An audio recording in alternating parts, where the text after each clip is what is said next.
तो ध्रुव जी कहते हैं अन्याश्च चरण श्रवणत्वगादीन प्राण नमो भगवते पुरुषाय तुभ्यम। जो हमारे हाथ को, हमारे पैर को, हमारे त्वक को, हमारे प्राणों को भी जगाते हैं, हे भगवान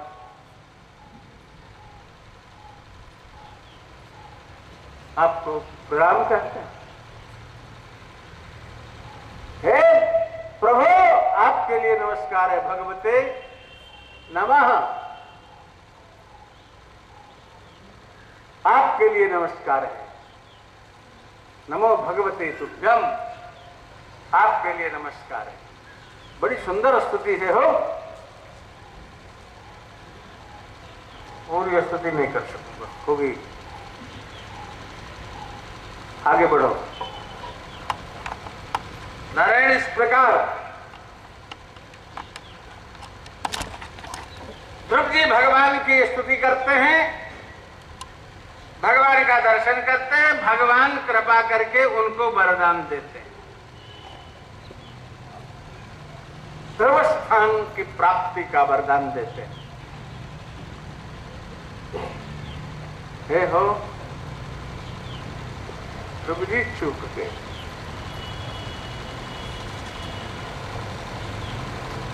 नारद जी ऐसा गुरु प्राप्त किया, माता सुनीति ऐसी मां गुरु के रूप में मिली, मां सुरुचि ऐसी गुरु मिली जिसने प्रेरणा दिया, और ध्रुव ऐसा ध्रुव निश्चय वाला व्यक्ति तपस्या करके भगवान को प्रकट कर लिया। 6 महीने नहीं लगे और भगवान ने वर दे दिया, जाओ ध्रुव स्थान प्राप्त करो और घर चले जाओ। चुप चाहते तो ध्रुव जी भगवान को ले लेते, लेकिन प्रथम कामना राज्य प्राप्ति की थी, तो भगवान ने राज्य प्राप्ति करा दिया और अंत में ध्रुव स्थान की प्राप्ति करा दिया। ध्रुव जी भगवान को नहीं ले पाए। नारायण अब आ तो रहे हैं ध्रुव जी लौट करके राजधानी की तरफ, लेकिन ध्रुव जी रास्ते भर पछताते, मैंने क्या मांग लिया ठाकुर से, ठाकुर मेरे सामने सब कुछ दे सकता था, मैं नहीं मांगता तो अपने को भी दे सकता था ठाकुर, लेकिन मैंने क्या मांग लिया। पछताते पछताते ध्रुव आते हैं अपने नगर को, और यहां पर नारद जी पहले आकर के सूचना दे देते हैं कि देखो ध्रुव आ रहा है, वरदान प्राप्त कर लिया है भगवान से, उसका सम्मान करो। दोनों माताएं सुनीति सुरुचि, महाराज तानपाद, समस्त राज्य के सामंत मंत्री और राज्य कर्मचारी, पूरी प्रजा नगर से बाहर स्वागत के लिए आकर के खड़ी।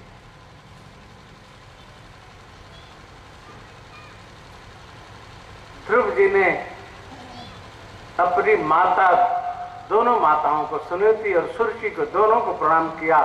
दोनों माताओं ने हृदय से लगा करके आशीर्वाद किया। महाराज तानपाद के चरणों में प्रणाम किया। महाराज तानपाद ने उठा करके हृदय से लगाया, सिर सूंघा और हाथी पर राज्य परंपरा के अनुसार हौदा जो सजा था उस पर बैठाया ध्रुव को और पूरे नगर में बाजे गाजे के साथ ले जाकर के राजमहल में पधराया। और नारायण ध्रुव जी को राज्य प्रदान करके, राज्याभिषेक करके ध्रुव का, और उत्तानपाद तो बन को चले गए।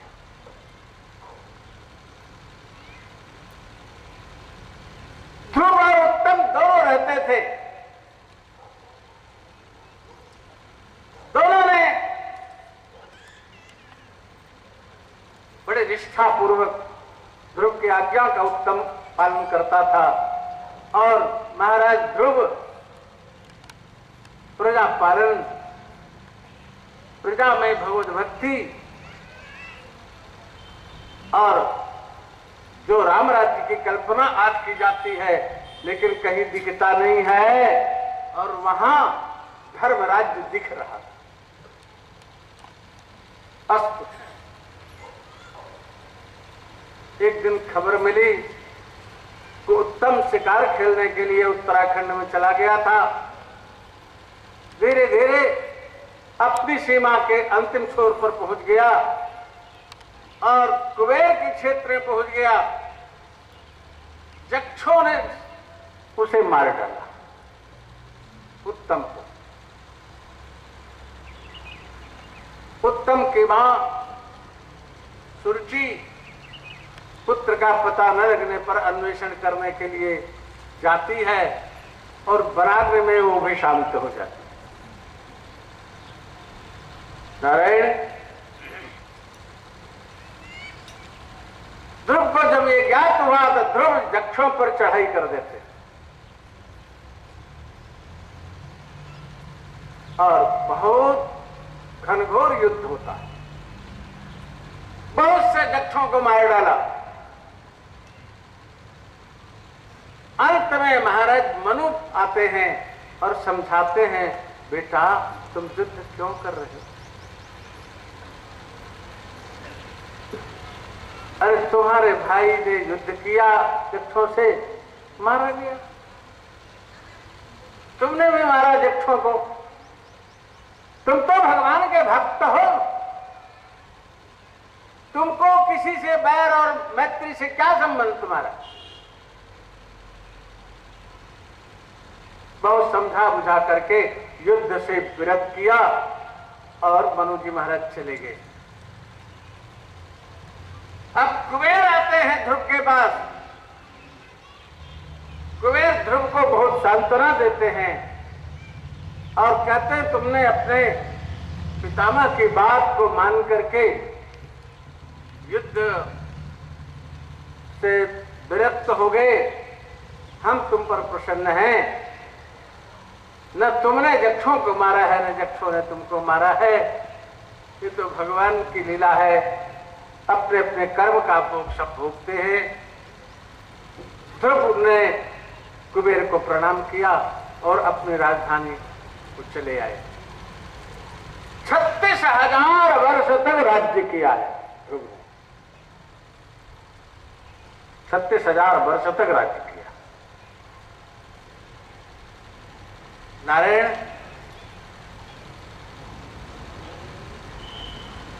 इस प्रकार से ध्रुव का चरित्र बड़ा विलक्षण है।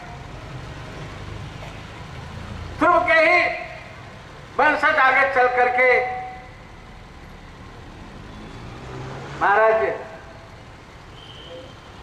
बैल के पिता होते हैं। उनके एक पुत्र प्रकट हुआ बैल, बड़ा उद्यमी था। उसके उद्यम को देख करके राजा राज्य छोड़ करके चले गए। नारायण अराजकता फैलने लगी तो ऋषियों ने देखा कि बेन है तो उद्यमी, लेकिन बिना राजा के राज्य नहीं चलता है, चलो इसको ही बैठा दो। ऐसे जनता भी बैठा देती है बीच बीच में। किसको बैठा देते हो जनता जाने भाई, इतस्तता होता ही है। तो नारायण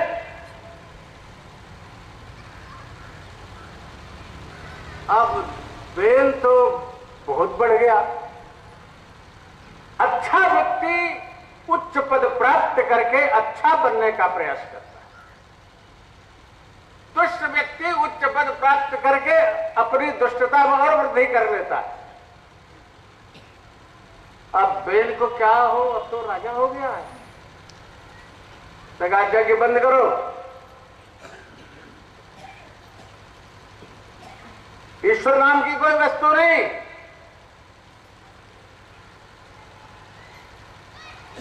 दुष्ट जो होते हैं ना, पहले यज्ञ याग आदि के बंद करते हैं, ब्राह्मणों से ही बैर करते हैं, ईश्वर से ही बैर करते हैं। नारे यही काम बेल ने भी करना शुरू किया।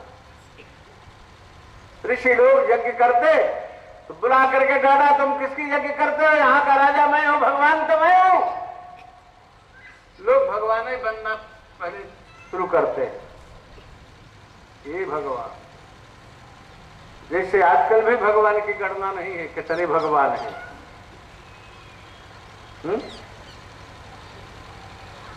अरे भगवान के भक्त बनो तो तुम्हारा कल्याण हो जाए, भगवान मत बनो।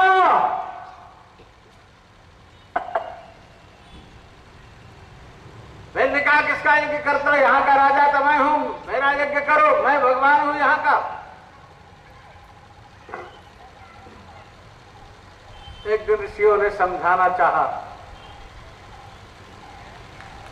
कि भाई चलो समझा दें। छोटे मोटे चोर डाकू थे, सब छिप गए थे।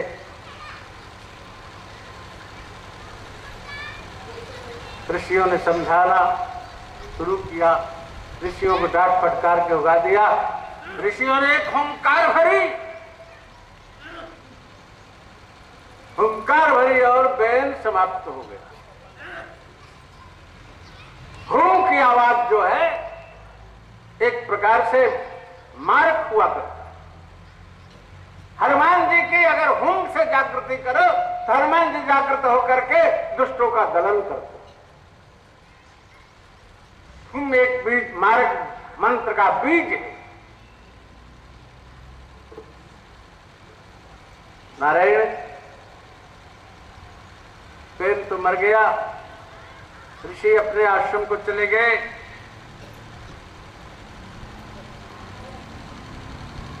नारायण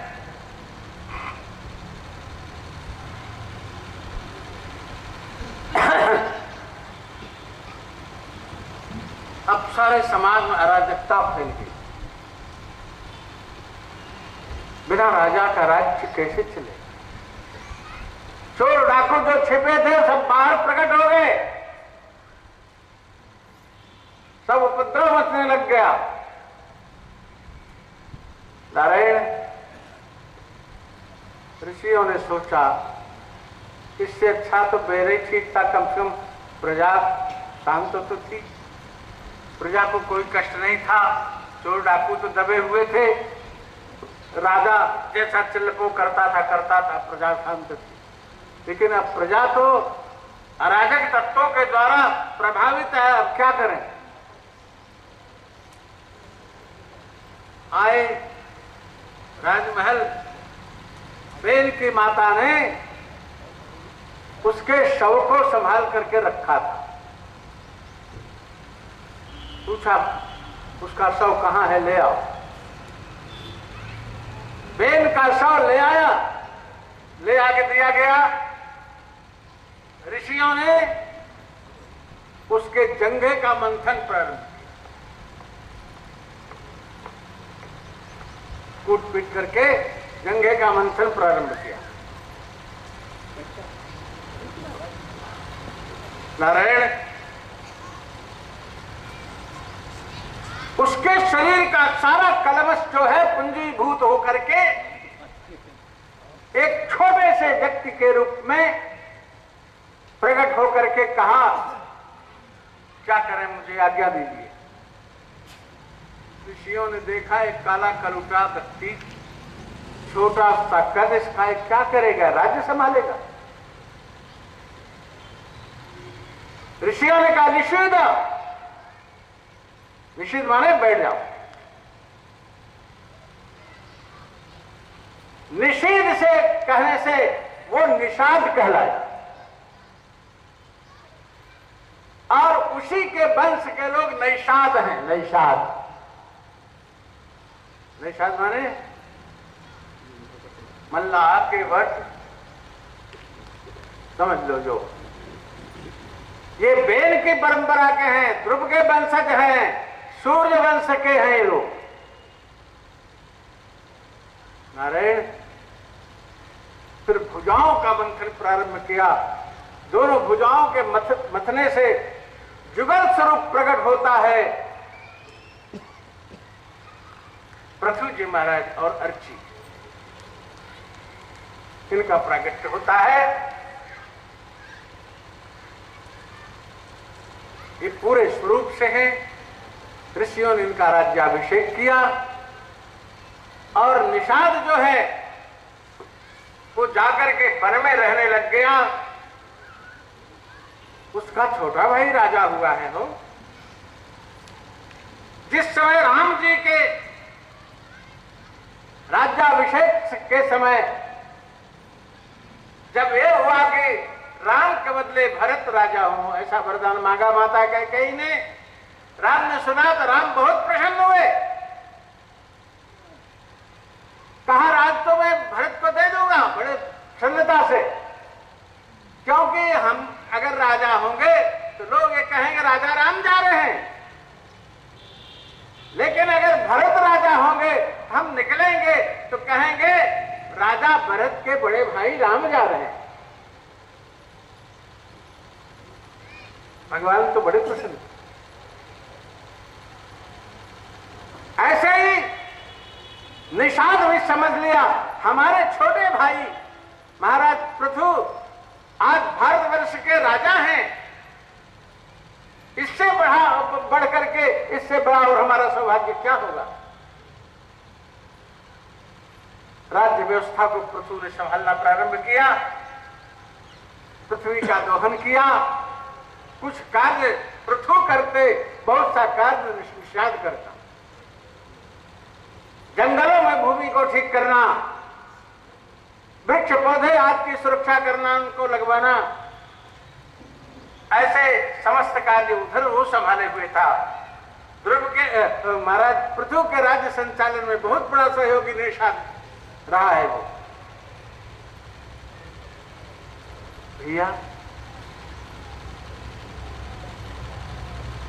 पृथु ने